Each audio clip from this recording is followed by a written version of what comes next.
SDPI জিন্দাবাদ, TMC দুর্নীতির বিরুদ্ধে সমস্ত মানুষ এক হও, বিজেপি দূর হটো, বিজেপি নিবদ্ধ, ফ্যাসিবাদের বিরুদ্ধে সমস্ত মানুষ এক হও।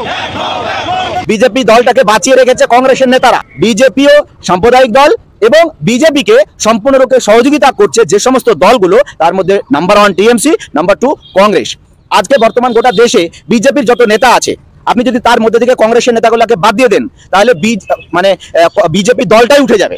শুরু হচ্ছে গোটা দেশ জুড়ে লোকসভা নির্বাচন, আর এই লোকসভা নির্বাচনে ইতিমধ্যে দেখেছি বিভিন্ন রাজনৈতিক দল তারা কিন্তু পথে নেমে মানুষের কাছে প্রচার প্রসার শুরু করেছেন এবং বিভিন্ন দল তাদের মনোনয়ন পত্র তা কিন্তু জমা দিয়েছেন। ইতিমধ্যে এই মুহূর্তে আমরা দেখতে পাচ্ছি যে বহরমপুর লোকসভা কেন্দ্র রুনা লায়লা তিনি কিন্তু ইতিমধ্যে এসডিপিআই থেকে দাঁড়িয়েছেন এবং এই লোকসভায় তিনি লড়ছেন। এবং এই লোকসভায় একটা বড় বিষয় হচ্ছে যে এখানেই কিন্তু বহুমুখী লড়াই আমরা দেখতে পাচ্ছি। এই মুহূর্তে এই মিছিলে রুনা লায়লার ভোট প্রচার এই মুহূর্তে রয়েছেন পার্টির সাধারণ সম্পাদক হাকিকুল ইসলাম রয়েছেন এবং যিনি দাঁড়িয়েছেন এই কেন্দ্র থেকে যিনি লড়ছেন তিনিও রয়েছেন। আমরা প্রথমে হাকিকুল সাহেবের কাছে যাব, কি দাবি রাখছেন এবং এই লোকসভা কেন্দ্র কিন্তু বিজেপিকে পরাস্ত করার জন্য সকলেই সংগ্রাম করছে, সেক্ষেত্রে আপনাদের কি?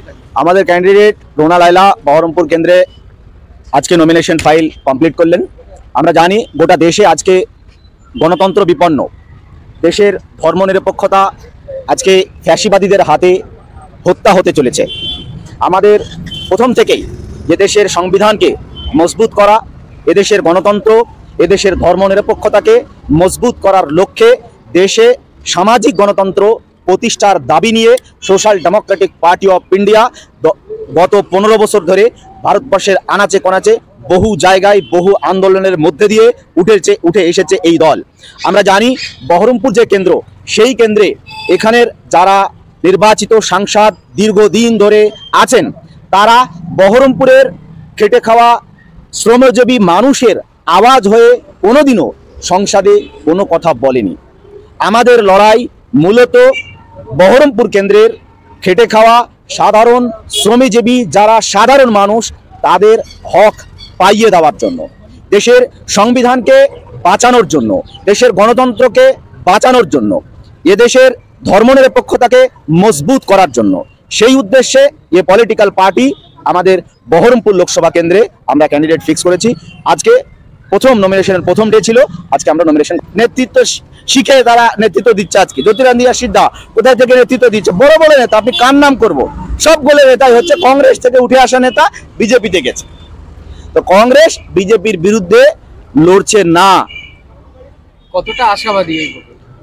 প্রত্যেকটা রাজনৈতিক দল ভোটে অংশগ্রহণ করে পূর্ণাঙ্গ আশা নিয়ে, আমরাও সেই পূর্ণাঙ্গ আশা নিয়েই ভোটে অংশগ্রহণ করছি। আমরা আশা করছি বহরমপুর লোকসভার কেন্দ্রের মানুষ social democratic party of India, ফ্যাসিবাদ বিরোধী, আরএসএস অ্যান্ড বিজেপি বিরোধী সঠিক alternative, real alternative social democratic party of ইন্ডিয়াকে ভোট দিয়ে জয়যুক্ত করাবে।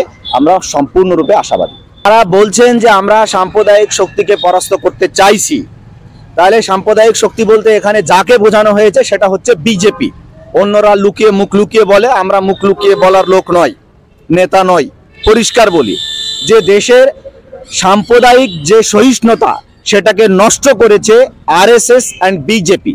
ফলে বিজেপিকে পরাস্ত করতে যদি ঐক্যবদ্ধ হতে হতো, তাহলে এখানে তৃণমূল, কংগ্রেস যারা আছে তাদেরকে এক হয়ে বিজেপির বিরুদ্ধে লড়তে হতো। যেখানে গেছি, যাদের সঙ্গে সাধারণ মানুষদের সঙ্গে মিশেছি, ভোটারদের সঙ্গে, সকলেই পছন্দ করেছে এসডিপিআই পার্টিকে।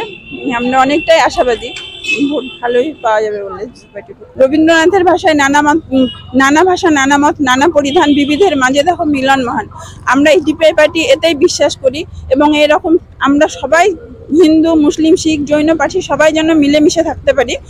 আরএসএসদের মতো শুধুমাত্র হিন্দুত্ববাদী একটা এজেন্ডা, হিন্দুদেরই এটা দেশ বা হিন্দু রাষ্ট্র তৈরি করব, এতে আমরা বিশ্বাসী নই। আমরা সকলকে নিয়ে মিলেমিশেই থাকতে চাই। মুক্ত ভারত এবং ভয় মুক্ত ভারত, এটাই স্বপ্ন নিয়ে কিন্তু এসডিপিআই এবারের নির্বাচনে কিন্তু তারা প্রতিদ্বন্দ্বিতা করছেন। কতটা প্রভাব বিস্তার করবে গোটা দেশ জুড়ে তা কিন্তু দেখার বিষয়। এসডিপিআই তারা কি আসলে মানুষের হয়ে কথা বলবে? তারা কি জিতে সংসদে গিয়ে মানুষের হয়ে কথা বলবে, মানুষের জন্য অধিকার আদায় করবে? এই প্রশ্ন কিন্তু উঠে আসছে। বহরমপুর থেকে শফিউল্লাহ রিপোর্ট, IPN বাংলা।